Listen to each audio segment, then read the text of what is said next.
Bismillahirrahmanirrahim. Assalamualaikum warahmatullahi wabarakatuh. Sahabat beriman yang dimuliakan Allah, Alhamdulillah kita bertemu lagi di channel ini. Sebelumnya aku doakan semoga sahabatku semua senantiasa berada di bawah perlindungan dari Allah Subhanahu wa Ta'ala. Amin ya Rabbal Alamin. Pada kesempatan yang berbahagia ini, mari sejenak kita luangkan waktu kita untuk sama-sama mendengarkan tausiah yang sangat luar biasa dari guru kita, almarhum Kiai Haji Zainuddin MZ. Seperti apa isi tausiah dari beliau? Mari kita sama-sama simak bersama. La ilaha illallah, bahwa tidak ada Tuhan yang perlu disembah selain daripada Allah Subhanahu wa Ta'ala. Ini hakikatnya merupakan inti daripada ajaran rasul-rasul terdahulu. Kenapa? Seluruh rasul bersumber dari satu sumber yang sama, yaitu dari Allah Subhanahu wa Ta'ala. Maka prinsip ajaran ketuhanan yang mereka bawa tentu saja sama. Nabi Adam mengajarkan la ilaha illallah, Nabi Nuh mengajarkan la ilaha illallah, cuma tentu sambungannya Nuh Rasulullah. Nabi Ibrahim mengajarkan la ilaha illallah, Ibrahim Rasulullah. Nabi Musa mengajarkan la ilaha illallah, Musa Rasulullah. Bahkan Nabi Isa mengajarkan la ilaha illallah, Isa Rasulullah. Dan Nabi Muhammad mengajarkan la ilaha illallah, Muhammadur Rasulullah. Akhlak manusia kepada Allah dengan menanamkan tauhid. Jadi kalau ingin berakhlak yang benar kepada Allah, jaga tauhid, pegang teguh akidah. Saudara-saudara kaum muslimin rahimakumullah, lawan daripada tauhid adalah kufur. Kufur bisa dua, bisa kufur iman, bisa kufur nikmat. Kufur itu sifatnya, kafir itu orangnya. Ada orang kufur iman, dan ini merusak akhlak kepada Allah Subhanahu wa Ta'ala. Kufur iman itu kadang-kadang bentuknya syirik, orangnya disebut musyrik. Kufur iman itu kadang-kadang bentuknya nifaq, orangnya disebut munafik. Kufur iman itu kadang-kadang bentuknya riddah, orangnya disebut murtad. Ini merupakan jenis daripada kufur-kufur iman dan tergelincirnya manusia daripada akhlak kepada Allah Subhanahu wa Ta'ala. Benar, di zaman sekarang kita tidak menyembah berhala. Memang di zaman sekarang kita tidak menyembah patung. Iya, kita tidak berkeyakinan Tuhan lebih dari satu. Tapi kadang-kadang akhlak kita kepada Allah sering lentur dan luntur, sering bergoyang dan tergoncang, sering kena erosi dan polusi. Bahwa kita tidak menyembah Latta, Uzza, Manat dan Hubal seperti masyarakat jahiliyah dahulu, memang. Tapi Latta zaman sekarang, Uzza zaman sekarang, Manat dan Hubal di zaman sekarang, berhala-berhala di abad kita sekarang ini, kadang-kadang bernama harta, kadang-kadang bernama wanita, kadang-kadang bernama tahta, mungkin juga bernama Toyota. Sesuatu yang lebih kita agungkan daripada Allah, menjelmalah dia menjadi berhala-berhala di zaman kita sekarang ini. Manakala kita di kantor sudah lebih takut kepada kepala bagian kita daripada kepada Allah, maka Tuhan kita barangkali adalah kepala bagian kita. Manakala kita sudah lebih takut kepada manusia daripada kepada Allah, bergeserlah akhlak kita kepada Allah, mengagungkan manusia dan menomorduakan Allah. Maka di zaman sekarang akhlak kita kepada Allah sering kena erosi, sering kena polusi. Mungkin karena sulitnya lapangan kerja, tingginya tensi ekonomi, persaingan hidup yang makin tajam, sulitnya mencari lapangan kerja, orang kadang-kadang nekat. Sedikit pertimbangan, picik pandangan, mudah melakukan potong kompas, Sehingga terjadilah perbuatan-perbuatan yang memelencengkan akhlak kita kepada Allah Subhanahu wa ta'ala. Kadang-kadang terjebak mempercayai selain daripada Allah. Kadang-kadang terjebak di dalam mengagungkan yang selain daripada Allah lebih dari yang seharusnya. Terkenalah akhlak kita kepada Allah jaringan-jaringan erosi dan polusi. Kufur sebagai lawanan daripada tauhid merupakan sifat daripada orang yang tidak berakhlak kepada Allah.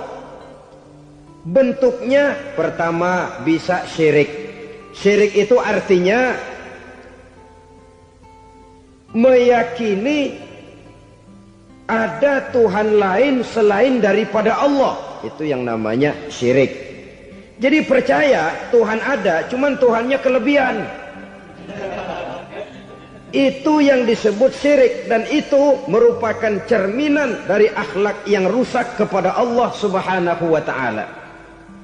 Berkeyakinan Tuhan lebih dari satu, berkeyakinan bahwa Tuhan itu beranak atau diperanakkan, atau mengagungkan sesuatu sama dengan Allah, atau menjadikan yang selain Allah sebagai tujuan akhir daripada perjalanan kehidupan ini, maka itu sudah terjebak kita dalam musyrik. Dan syirik satu dosa yang tidak berampun. Bahasa kasarnya, yang namanya syirik itu jenis bapak moyangnya dosa. Saudara-saudara, sebab itu saya pesan, kalau memang terpaksa, biasanya yang tinggal di kota-kota besar itu kalau tidak kepengen dosa kan susah. Kalau terpaksa harus bikin dosa, cari yang kecil-kecil saja, yang kira-kira taubatnya gampang. Umpamanya pulang sholat Jumat nukar sendal, umpama, yaitu jelas dosa. Tapi dosa yang taubatnya agak mudah. Jangan sampai terjebak ke dalam syirik, menyekutukan Allah. Kalau sudah menyekutukan Allah, Allah dimadu, murka benar Allah kepada kita. Innallaha la yaghfiru ayyushraka bih wa yaghfiru ma duna dzalika liman yasha.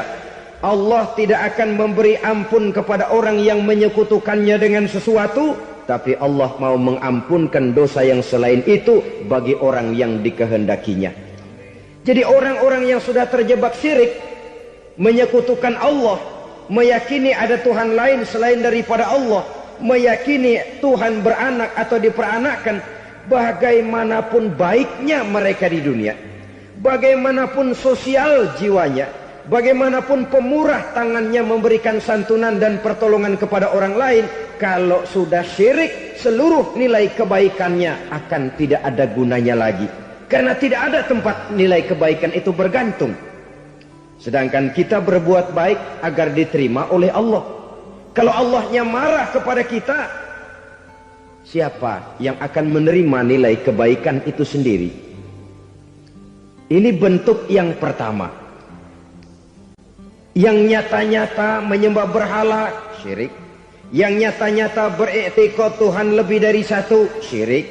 Atau yang tersamar. Yang tersamar itu yang sering jadi penyakit kita. Saya sejak ada perkutut ini di rumah, perkutut. Saudara-saudara, yang merusak akhlak kepada Allah, yang merusak tauhid setelah syirik, bisa juga berbentuk nifak. Nifak itu sifatnya, orang yang punya sifat nifak disebut munafik. Asal katanya dari nafakun. Nafakun itu satu lubang yang punya dua muka, seperti goa, ada tempat masuk, ada tempat keluar. Maka munafik orang yang punya dua muka. Kalau bahasa kita, pandai bermain minyak di atas air. Manis jika berhadapan, balik belakang lain bicara.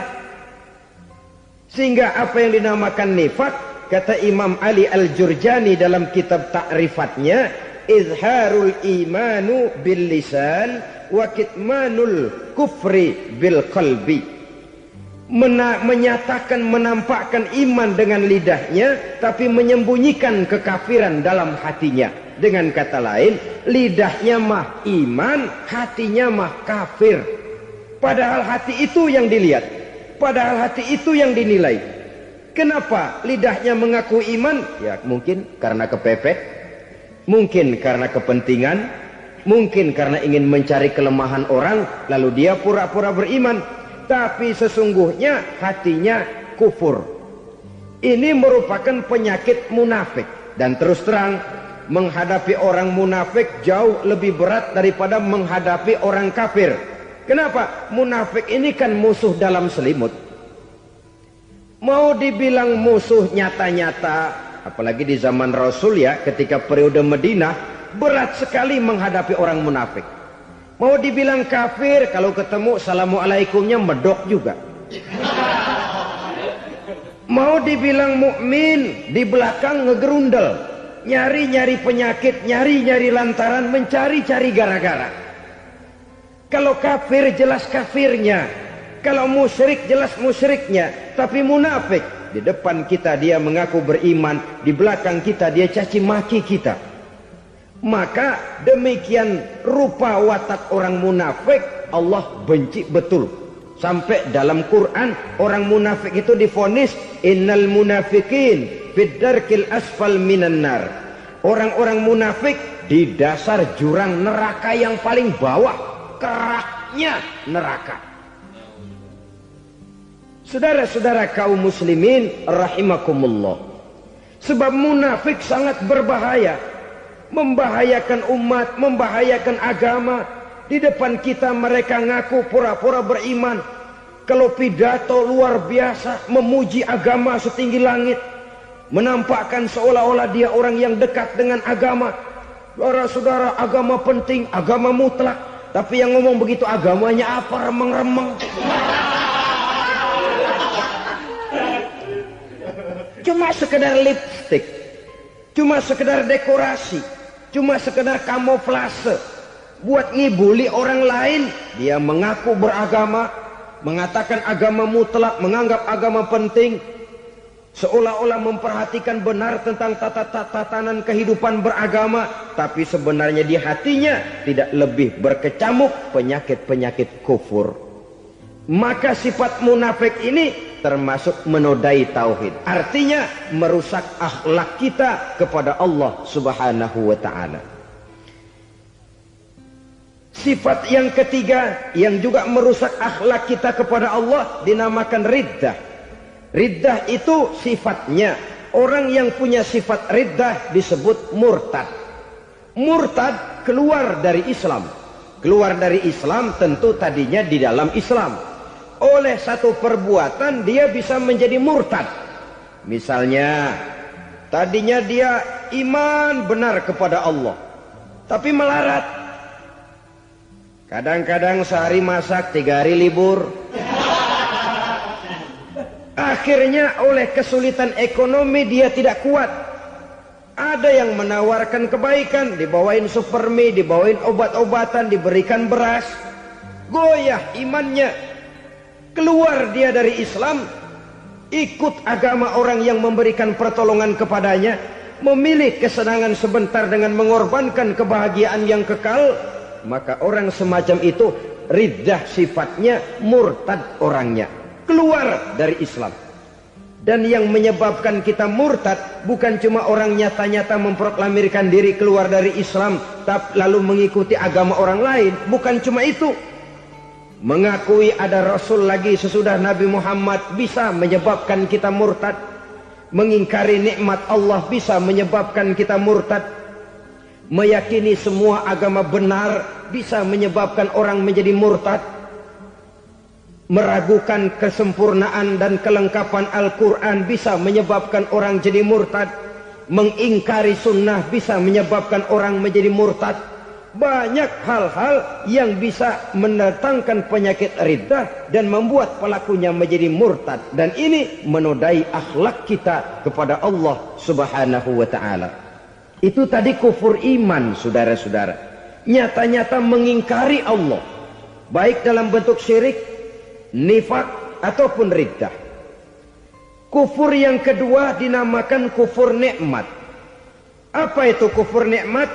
Sitru nikmatil mun'im au ya'malu fi mukhalafatil mun'im. Menutup-nutup nikmat Allah atau melakukan perbuatan yang menentang, bertentangan dengan kehendak yang memberikan nikmat. Jadi kufur nikmat pertama, nutup-nutupin Tuhan. Tuhan jalingin. Duit lu banyak amat, dari mana? Gua kerja. Lalu kerjanya nomor satu. Orang yang berakhlak kepada Allah, dia akan menjawab, kamu uangnya kok banyak, dari mana? Rizki dari Allah. Caranya, saya kerja. Kerja itu cara, rizki itu dari Allah datangnya. Bukankah di zaman sekarang kita sering terpeleset? Ini merupakan cerminan dari rapuhnya akhlak kita kepada Allah Subhanahu wa ta'ala. Karena usaha saya memang, karena saya peras keringat banting tulang, tentu. Tapi sadarkah kita bahwa sepanjang yang bisa kita lakukan cuma berusaha, peras keringat banting tulang?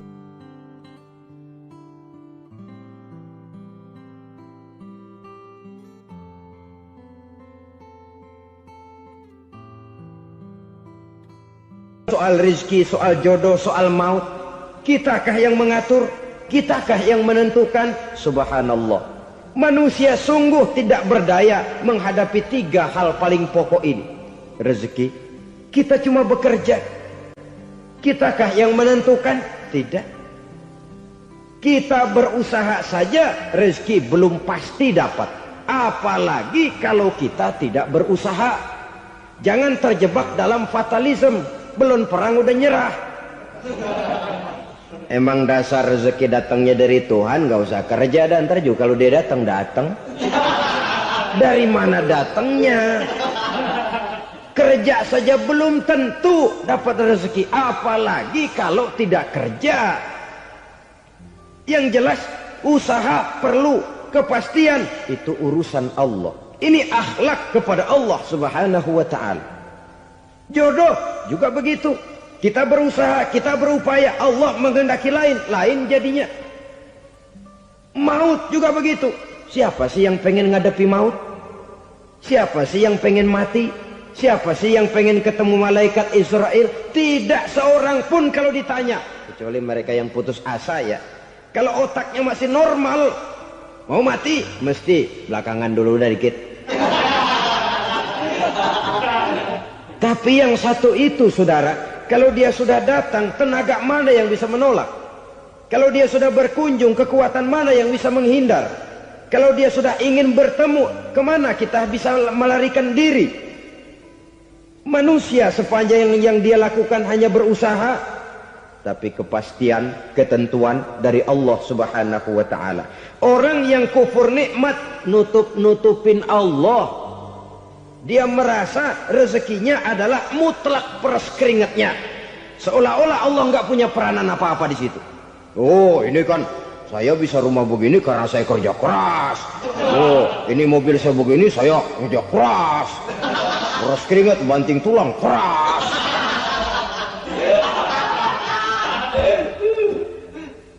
Saudara-saudara kaum muslimin rahimahkumullah. Jadi menutup-nutupi Allah. Akibatnya nanti kalau dia berhasil, Allah ketutupan. Kalau dia gagal, orang lain dicaci maki, dicari kambing hitam. Yang kambing hitam kan mahal. Karena orang sering cari-cari kambing hitam. Jarang orang mau jujur kalau bertemu kesulitan lalu mencari sebab pada dirinya sendiri. Yang paling enak ya nyalain orang. Lo begitu. Orang lain yang paling enak kita salahin. Au ya'malu fi mukhalafatil mun'im, atau dia melakukan sesuatu yang tidak sesuai dengan kehendak yang memberikannya nikmat. Diberikan kita tangan, mulut sih nggak berhenti, terima kasih Tuhan, alhamdulillah saya dikasih tangan. Cuma nih tangan enteng mat nabokin orang mulu. Itu sudah mukhalafatul mun'im. bertentangan dengan kehendak yang memberikan nikmat. Diberikan harta, mulutnya mah basah, terima kasih Tuhan, alhamdulillah dikasih harta, tapi pelitnya minta ampun, kikir koret medit.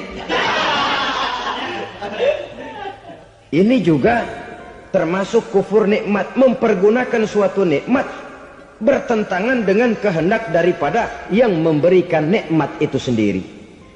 Saudara-saudara kaum muslimin rahimakumullah, oleh karenanya kufur iman memang lebih bahaya daripada kufur nikmat. Tapi jangan lupa, kufur nikmat bisa menyeret orang kepada kufur iman. Nah, kalau Allah udah dialingin, Tuhan sudah dinomor duain, lama-lama kenapa dia tidak mendewakan dirinya sendiri, mendewakan pangkatnya, mendewa-dewakan otaknya, mendewa-dewakan kemampuannya? Pada awalnya dia memang cuma kufur nikmat, tapi lambat laun kalau ini tidak diobati, secara pasti orang akan mengarah kepada kufur iman. Bisa berbentuk syirik, bisa berbentuk nifak, bisa berbentuk riddah. Saudara-saudara, oleh karena itu menjaga akhlak kepada Allah mutlak penting. Sebab apa? Kita tidak berakhlak kepada manusia saja, kita dikucilkan dari pergaulan. Kalau kita tidak berakhlak kepada Allah, dikucilkan oleh Allah.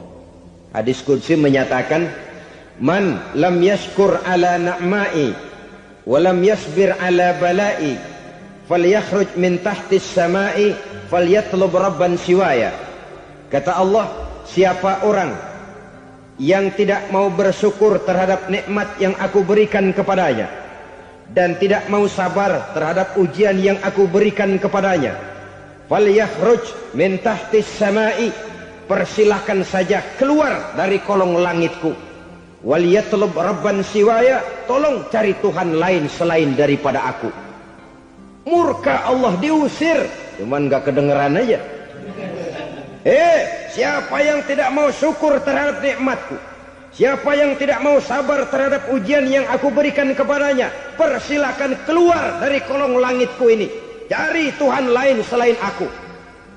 Langit Tuhan yang punya, Tuhan kita lawan, diusir dari kolong langit, mau pindah ke kolong mana?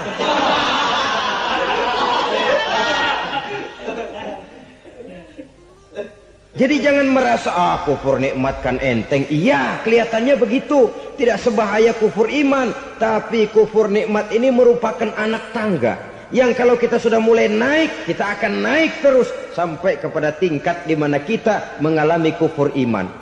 Kalau sudah ke sana, maka akhlak kita kepada Allah terkenalah erosi, terkena polusi, hancur akhlak kepada Allah, dan itulah sumber kesengsaraan abadi.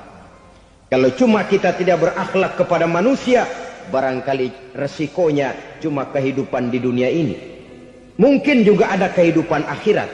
Tapi kalau sudah tidak berakhlak kepada Allah, dunia akhirat kita rugi dan celaka. Maka pada kesempatan ini saya mengajak, marilah jaga baik-baik akhlak kita kepada Allah. Satu kali kita bertauhid, sampai mati kita bertauhid.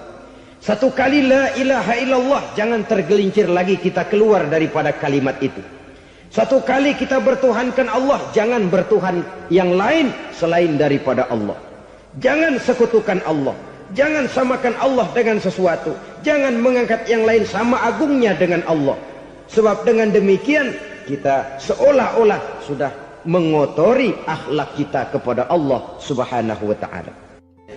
Saudara hadirin yang saya hormati, jadi oleh karenanya akhlak kita kepada Allah merupakan basis daripada kehidupan beragama. Kalau itu sudah mulai rapuh, mulai terkena erosi dan polusi, mulai rusak, dikhawatirkan nanti nilai ibadah kita kepada Allah juga akan turut ambruk karenanya. Saudara-saudara kaum muslimin rahimakumullah, tugas yang kedua, memperbaiki akhlak manusia kepada sesama manusia. Kita tahu Islam sesuai dengan namanya adalah agama damai. Maka akhlak manusia kepada sesama manusia menempati porsi yang penting dalam kehidupan beragama. Bagaimana seorang muslim bergaul, bertata krama terhadap sesama manusia. Mari kita lihat lebih jauh persoalannya. Untuk memudahkan pembicaraan dari kacamata agama, kita kelompokkan saja manusia itu dalam dua. Pertama yang seiman dan yang kedua yang tidak seiman. Yang tidak seiman itu kita sebut saja kufur atau kafir. Nah, kepada yang kafir pun kita diajarkan untuk berakhlak. Apalagi kepada yang memang nyata-nyata seiman, sekeyakinan, seakidah. Kemanapun Islam datang, ke negara manapun ia masuk, ia tidak menaburkan kerusakan. Jadi tidak benar kalau orang pernah itu menggambarkan, saking sentimennya seorang orientalis pernah menggambarkan Nabi Muhammad di tangan kirinya Quran, di tangan kanannya pedang. Menggambarkan seolah-olah Islam dikembangkan dengan kekerasan. Sebenarnya tidak sama sekali. Kalaupun dalam sejarah perkembangan Islam pernah terjadi perang, maka perang dalam Islam sesungguhnya apabila kita amati sejarahnya bukan untuk memaksakan agama. Karena memang agama tidak bisa dipaksakan. Tetapi justru untuk mempertahankan agama dari segala macam hambatan, rintangan, hinaan dan fitnahan. Tapi kemanapun yang jelas Islam masuk, dia tidak pernah membuat kekacauan, kerusuhan ataupun penghancuran. Candi Prambanan bahkan dipugar, gereja-gereja tidak ada yang dihancurkan oleh umat Islam. Kenapa? Islam agama damai. Soal agama, soal lakum dinukum waliyadin, la ikraha fid din, qad tabayyana ar-rusdu minal ghayy. Tidak ada paksaan dalam beragama, sebab nyata yang benar dengan yang tidak benar.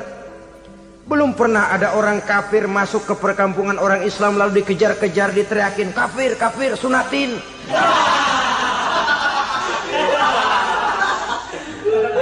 Belum pernah. Kenapa? Islam menghormati orang lain agama. Nah, yang kafir ini macam-macam, saudara. Ada kafir harbi. Nah, ini kafir kerok. Ini kafir yang nyata-nyata memproklamirkan permusuhan kepada umat Islam. Nyata-nyata mengganggu ketenangan umat Islam. Kafir yang seperti ini yang boleh diperangi. Misalnya kita mau sembahyang Jumat dijagain, nggak boleh sembahyang Jumat, getok palanya. Kafir harbi artinya tantangan perang datang dari mereka, bukan kita yang mulai, mereka yang buka front. Prinsipnya umat Islam tidak boleh mencari-cari musuh, tapi pun tidak boleh lari kalau ketemu musuh. Musuh jangan dicari, ketemu jangan lari. Karena itu kesan seolah-olah umat Islam ini teroris, umat Islam ini destroyer, umat Islam ini sering menimbulkan keonaran, kerusakan. Sungguh satu fitnahan yang sangat keji. Umat Islam adalah umat yang cinta damai. Islam di masa perkembangannya masuki Eropa melalui Selat Gibraltar, Jabal Tariq, memasuki Spanyol. Islam tidak pernah meruntuhkan gereja. Islam tidak pernah membunuh orang-orang Nasrani. Bahkan Islam mewariskan peradaban dan kebudayaan yang begitu tinggi nilainya di bidang ilmu pengetahuan. Sampai ketika itu Barat banyak mengkaji ilmu pengetahuan dari dunia Islam. Buku-buku berbahasa Arab diterjemahkan ke bahasa Yunani, dipelajari oleh para cendekiawan di negeri Barat sana. Mereka mengambil manfaat yang banyak dari masuknya Islam ke Eropa. Sementara gereja tetap berdiri dengan megahnya. Kuil-kuil tempat peribadatan tidak satupun yang diusik-usik. Kenapa? Islam agama yang cinta damai. Asal dia tidak diganggu, asal kehormatannya tidak dihinakan. Jadi kafir harbi, kafir yang nyata-nyata nantang perang, ngajak berkelahi. Itu kafir yang nyari penyakit. Kafir harbi ini boleh diperangi dengan catatan mereka yang memang mulai. Yang kedua kafir zimmi. Kafir zimmi, kafir yang hidup di tengah mayoritas muslim, tapi mereka mau hidup dengan aman, damai, tenang. Mereka wajib dilindungi. Bahkan Nabi pernah memberikan satu jaminan, Man azazimiyan faqad azani. Siapa yang mengganggu orang kafir zimmi sama saja dengan mengganggu saya. Kehormatannya dijaga, harta bendanya dilindungi, anak istrinya pun dilindungi. Dan ini jadi kenyataan. Saudara bisa lihat di negara-negara yang mayoritas penduduknya beragama Islam, orang-orang kafir di luar Islam hidup dengan tenang, aman, damai. Di Saudi Arabia, di luar tanah haram, di luar Mekah dan Madinah, banyak orang-orang kafir mencari nafkah. Mereka tenang, aman, dilindungi undang-undang. Begitu di Mesir, begitu di negara Indonesia yang berdasarkan Pancasila ini. Kehidupan beragama menimbulkan gairah, rukun, tenang, aman, damai, sepanjang tidak saling ganggu, tidak saling usik, menghargai orang yang sudah beragama, tidak menjadikan penganut suatu agama sebagai sasaran dari dakwah agama lainnya. Masya Allah, sangat luar biasa apa yang disampaikan oleh guru kita, almarhum Kiai Haji Zainuddin MZ. Sahabat beriman yang dirahmati Allah, jangan beranjak dulu, tetaplah di channel ini, karena kajian ini belum selesai dan masih banyak lagi hal-hal yang menarik yang akan disampaikan oleh beliau. Maka dari itu tetaplah di sini dan mari kita lanjutkan kembali. Selamat mendengarkan. Saudara-saudara kaum muslimin rahimakumullah. Jadi memang oleh Al-Quran kita dianjurkan asyidda 'alal kuffar ruhama bainahum. Tegas kepada orang kafir, kasih sayang kepada sesama muslim. Tapi tegas bukanlah berarti marah-marahan, bukan berarti musuh-musuhan, bukan ngajaki perang. Tegas dalam arti punya garis tentang kehidupan beragama, lakum dinukum waliyadin. Soal kehidupan sosial, mari kerjasama. Bangun jalan, ayo rame-rame. Siskamling, mari bebarengan. Bikin puskesmas, mari sama-sama. Tapi kalau sudah soal agama, itu tidak perlu ada toleransi agama. Yang perlu toleransi antar umat beragama. Kalau umatnya mau kerjasama silakan, tapi tidak menyangkut soal ibadah. Jangan kerjasama di bidang ibadah. Itu kerjasama yang salah pasang, saudara-saudara. Sehingga dengan demikian toleransi adalah menyangkut kehidupan antar umat beragama. Sedangkan agama sendiri punya kapling yang nyata. Sehingga dengan demikian tegas kepada orang kafir dalam arti kita punya satu kepribadian. Tidak ngambang. Enggak, lalu kalau ditanya orang, sebenarnya agama lu apa sih? Ah, gua mah gimana musimnya aja. Agama pakai musim kayak rambutan. Akhirnya ya begitu, musim-musiman. Ke masjid kelihatan, ke gereja hayo, ke candi nongol, ke apa? Bingung malaikat bagaimana nyatetnya nih bocah ini. Di mana aja ada. Kita punya satu kepribadian. Saya muslim dan garis saya ini, lakum dinukum waliyadin. Bagi Tuhan persilakan agama Tuhan, bagi kami agama kami. Kami hormati Tuhan, Tuhan hormat kepada kami. Tapi soal agama, kaplingnya jelas. Kerjasama, mari urusan muamalah, bidang sosial. Yuk kita siskamling sama-sama dengan orang lain agama. Mari jaga kerukunan, kesatuan, persatuan, kekompakan. Perbaiki jalan yang rusak, mari sama-sama. Mendandani jembatan yang runtuh, mari sama-sama. Tapi sembahyang, kaplingnya lain-lain. Sebab Nabi juga dulu pernah ditawarkan begitu loh sama kafir jahiliyah dulu, Quraisy itu. Sudah Muhammad, sekarang begini saja, kita join aja daripada marah-marahan. Hari ini saya oke menyembah Tuhanmu Allah. Besok gantian kamu menyembah Tuhan kita, Latta, Uzza, Manat dan Hubal. Turun, qul ya ayyuhal kafirun la a'budu ma ta'budun. Soal ibadah kaplingnya jelas, tidak boleh dicampur adukkan. Sebab kalau tidak, kita akan mulai kehilangan identitas diri. Dan disitulah krisis kehidupan keyakinan beragama dimulai. Dari krisis identitas. Hujan gede kan mulainya gerimis dulu. Di mana-mana ya gerimis dulu. Gerimis makin lama makin gede. Kita akan mulai dengan kehilangan identitas diri. Dari sana nanti kita malu mengakui keislaman kita. Kalau orang Islam malu mengakui keislamannya, ini kan ironi. menyedihkan. Ngakui Islamnya saja malu, menonjolkan keislamannya malu, tidak ada rasa bangga beragama. Padahal ini modal dasar. Hanyalah dengan rasa bangga beragama kita lalu konsekuen. Bukan bangga yang tidak konsekuen. Wah, pokoknya kan gua kan Islam, agama yang paling benar. Tapi hidupnya sendiri jauh dari tuntunan Islam. Itu bangga yang tidak beralasan, bangga yang tidak perlu dibanggakan sebenarnya. Kebanggaan yang membuat kita konsekuen dan dekat dengan kehidupan beragama. Jadi dengan demikian saudara-saudara, kepada non-muslim kita juga harus berakhlak. Bukankah ini sudah dicontohkan oleh Rasul? Bagaimana beliau disambiti orang di Taif, yang menyambiti malah didoakan. Bagaimana Suraqah mau membunuh beliau, malah Suraqah didoakan. Bagaimana Abu Jahal dan Abu Lahab saking mangkalnya. Ini Abu Jahal pernah gali lubang di kamarnya sendiri, di depan tempat tidurnya.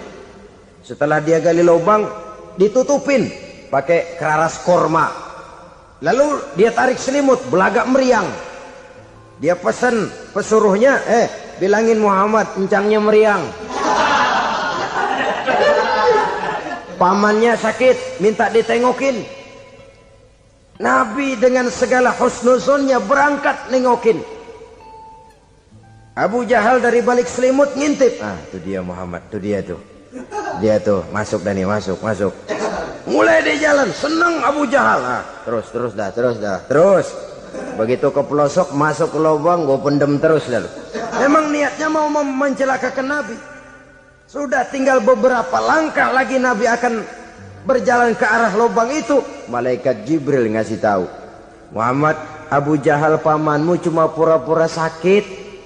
Di depan tempat tidur itu ada lubang sudah dia gali untuk menjerumuskan kamu. Sudah balik pulang. Balik badan Nabi. Sudah hampir mau melangkah, kakinya malah muter pulang. Abu Jahal yang lihat Nabi sudah hampir jatuh nggak jadi, balik pulang. Lupa kalau lagi sakit. Udah Muhammad buruan sini. Ke pintu dia kejar. Dia lupa sama lubang yang dia gali. Begitu dia kejar, dia yang ke pelosok masuk ke dalamnya. Sejak saat itu ada pepatah, man hafara hufratan waqa'a fiha. Siapa yang suka nggali lubang, dia sendiri bakal terpelosok ke dalamnya. Jatuh dia ke lubang yang dia gali. Padahal ya paling banter 2 atau 3 meter paling dalam. Dari dalam lubang itu dia teriak-teriak, Muhammad, tolongin, pamanmu kecebur. Kasih tahu Muhammad, kasih tahu. Datang lagi lah pesuruhnya, Muhammad, pamanmu Abu Jahal kecebur, minta tolong diangkatin. Sudah diulur tambang, habis sambung lagi, nggak bisa sampai. Masa iya cuma kamu yang bisa nolong? Apa yang dilakukan Nabi? Balik mau nolongin. Akhlak. Kita kalau ada orang gali lubang buat nyeburin kita, dia sendiri yang kecebur. Gorok gua kagak lemin loh.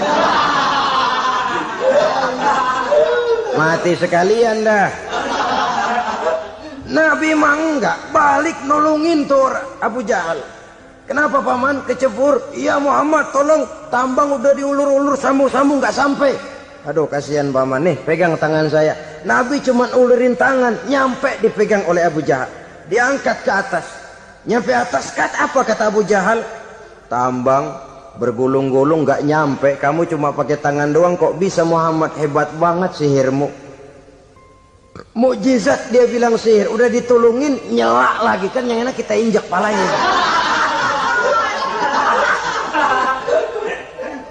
Orang dulu bilang wah katanya nolongin anjing kejepit. Udah selesai ditolongin malah yang nolong digigit.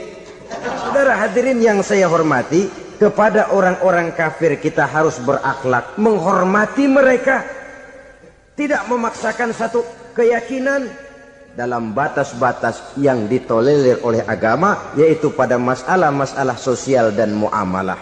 Itu kepada non-muslim, apalagi kepada sesama muslim.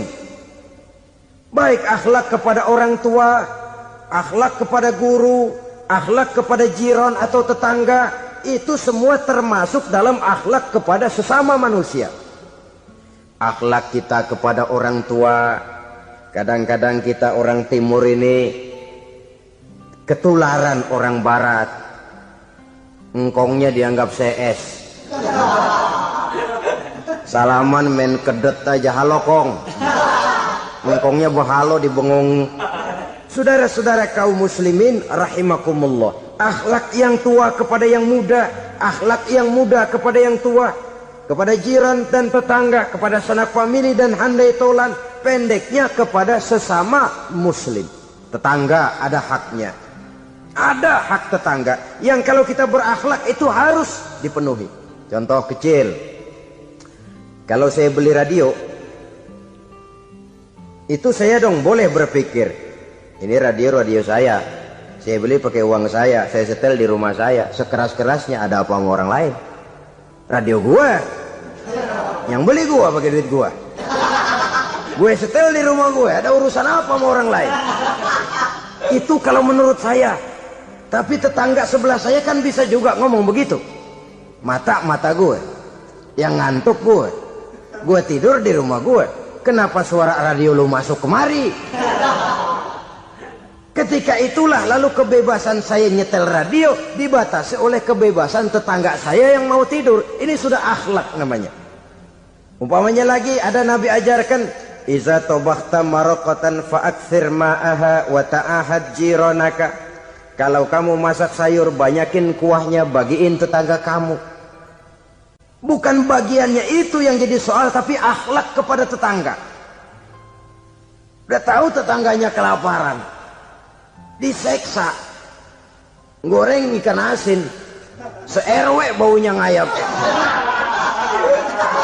kembang kempis orang nungguin. Saudara hadirin ma'asyiral muslimin rahimakumullah. Jadi dengan demikian, kalau sudah kembali kepada orang-orang yang nilai imannya sama dengan kita, apapun organisasinya, apapun baju yang mereka pakai, kaos yang mereka pakai, jaket yang mereka pakai, kalau sudah seakidah, seiman, jaga akhlak kita. Pendapat boleh berbeda, kaos boleh tidak sama, jaket boleh beraneka warna, bendera boleh beragam-ragam, tapi ukhuwah Islamiyah ini utamakan. Adalah lebih baik mencari persamaan dalam kehidupan dan bukan memperbesar perbedaan. Hanyalah dengan mengembangkan nilai-nilai akhlak semacam ini, toleransi tidak hanya diperlukan kepada yang non-muslim, kepada sesama muslim pun toleransi. Artinya apa? Jangan memponis amalan orang lain. Yang usoli, yang tidak usoli, berjalanlah menurut keyakinannya masing-masing. Jangan lalu memponis, itu namanya nggak toleransi. Kamu nggak pakai usoli ya? Enggak. Brengsek. Kamu pakai usoli ya? Iya. Bidah. Lah dua-duanya kagak yang benar. Kalau yang sembahyang kagak benar, bagaimana yang kagak sembahyang? Apa itu yang benar? Toleransi, setuju dengan perbedaan pendapat, jangan memponis amalan orang lain. Karena kita hanya beramal, hak menerima adalah Allah Subhanahu wa ta'ala. Jangan sebentar-bentar mencap bidah, dolalah, finnar, neraka. Kayaknya neraka kapling orang tuanya kali. Gampang bener masukin orang ke neraka. Kita kadang-kadang bisa toleransi dengan orang luar, tapi kepada sesama muslim toleransi tidak sanggup kita adakan.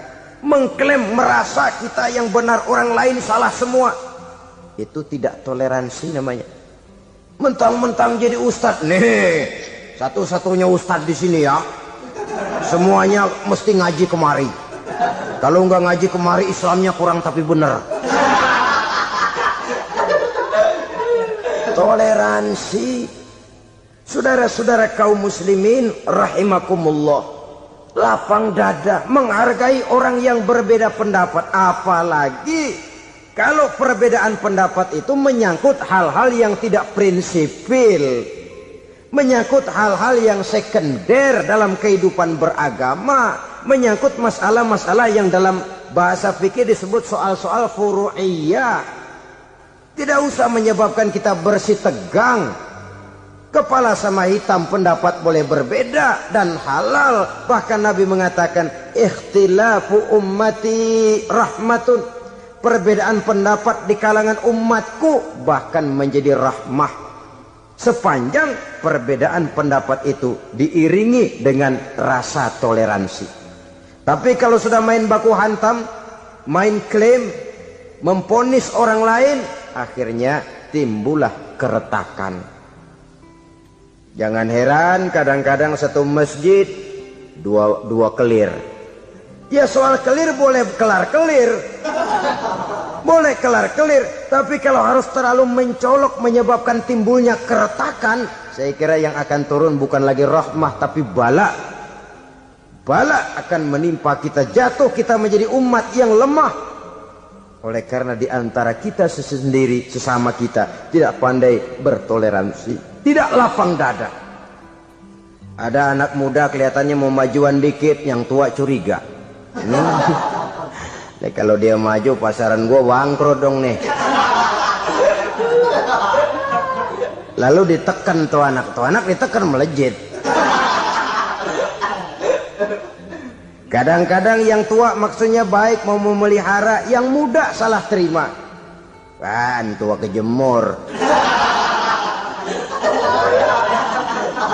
Dari dulu sampai sekarang gitu-gitu doang. Anak kemajuannya. Padahal yang tua barangkali maksudnya juga baik, mau memelihara.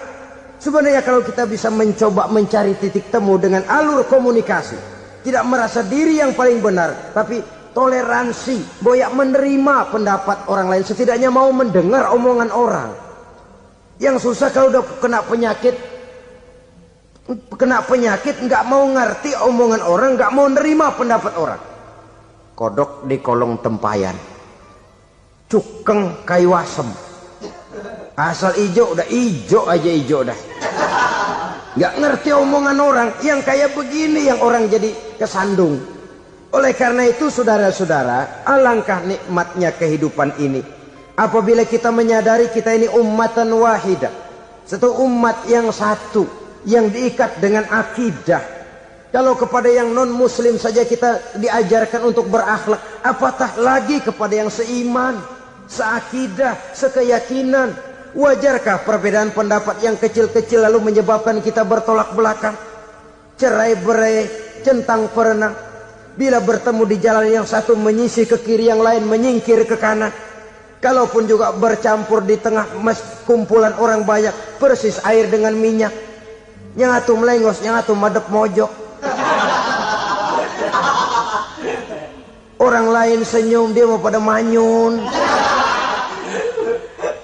Saudara-saudara kaum muslimin rahimakumullah, realita ini walaupun tidak enak, pahit, tapi masih hidup di sebagian masyarakat kita. Ini yang perlu kita atasi. Soal toleransi kepada orang lain, sejarah sudah membuktikan.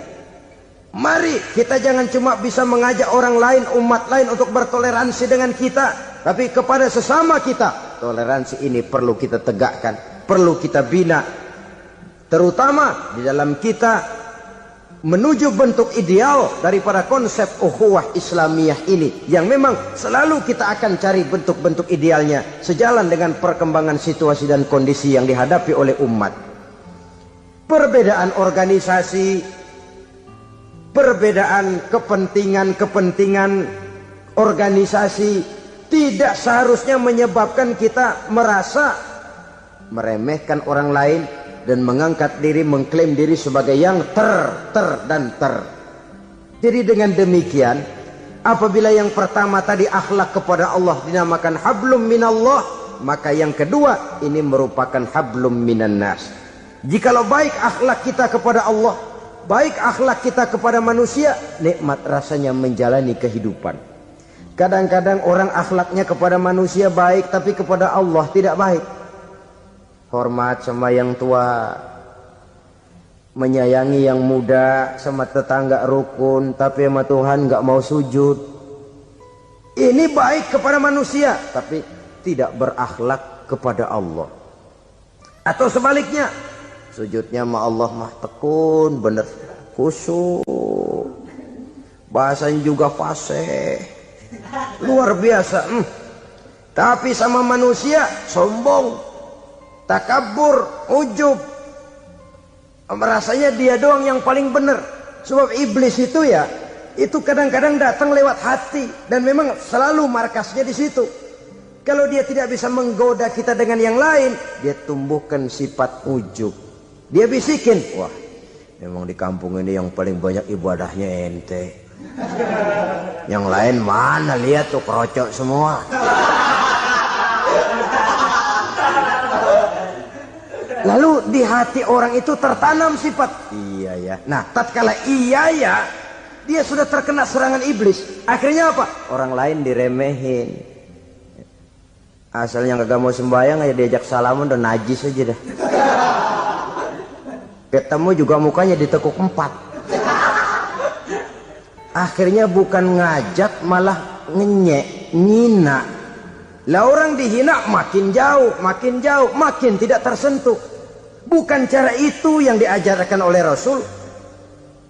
Bahwa orang tidak mau sholat, tugas kita mengajak. Soal dia tidak sholat, itu dosa dia kepada Allah. Saudara-saudara kaum muslimin, ujub disuntikkan oleh iblis ke dalam hati kita. Sujudnya kepada Allah benar, tapi akhlaknya kepada sesama manusia. Merasa paling benar sendirian, merasa orang lain salah semua. Pokoknya kalau di luar lingkungannya udah kagak bener aja udah bahaya. Saudara-saudara, ini juga penyakit yang disuntikan oleh iblis. Sebab iblis itu tipu dayanya luar biasa, strateginya lihai. Makin tinggi kualitas iman, ya makin berat upaya iblis untuk menjerumuskan kita. Karenanya saya mengajak, marilah kita bertoleransi. Baik kepada non-muslim, lebih-lebih lagi kepada sesama muslim yang kebetulan berbeda baju, berbeda kaos, berbeda organisasi, lain bendera yang dibawanya. Tapi toleransi mari kita canangkan. Kita terikat oleh ukhuwah Islamiyah. 2. Yang ketiga, akhlak manusia kepada makhluk Allah lainnya di luar manusia. Saudara-saudara, dengan berakhlak kepada Allah, berakhlak kepada sesama manusia, berakhlak kepada makhluk Allah di luar manusia, baik flora maupun fauna, maka mudah-mudahan akan terciptalah satu ekosistem, satu lingkungan hidup yang membuat kita nikmat menjalani kehidupan ini. Inilah saja yang kita bicarakan pada pertemuan kali ini. Marilah kita membina nilai-nilai akhlak walaupun berat tantangannya. Sungguh lebih baik rakyat rendah yang berakhlak tinggi daripada pejabat tinggi yang berakhlak rendah. Karena nilai manusia pada akhirnya ditentukan oleh akhlaknya itu. Usikum wa nafsi bitaqwallah. Wassalamualaikum warahmatullahi wabarakatuh. Alhamdulillahirrabbilalamin. Demikianlah tausiah yang sangat luar biasa yang sudah disampaikan oleh guru kita almarhum Kiai Haji Zainuddin MZ. Tentunya banyak sekali ilmu, hikmah, dan manfaat yang bisa kita jadikan pelajaran dalam kehidupan kita sehari-hari. Sahabat beriman yang dimuliakan Allah, mari kita doakan guru kita semoga beliau selalu berada di dalam naungan perlindungan dari Allah Subhanahu wa Ta'ala, diampuni segala dosanya. Amin ya Rabbal Alamin. Demikian, wassalamualaikum warahmatullahi wabarakatuh. Setelah kita mendengarkan bersama kajian penuh ilmu, penuh hikmah dan manfaat yang sudah disampaikan oleh guru kita almarhum Kiai Haji Zainuddin MZ, sekarang mari kita lanjutkan aktivitas kita masing-masing. Kudoakan semoga sahabat-sahabatku semua selalu diberikan kesehatan, kelancaran, dan dimudahkan segala urusannya. Amin ya Rabbal Alamin. Sampai bertemu lagi di video ceramah selanjutnya. Wassalamualaikum warahmatullahi wabarakatuh.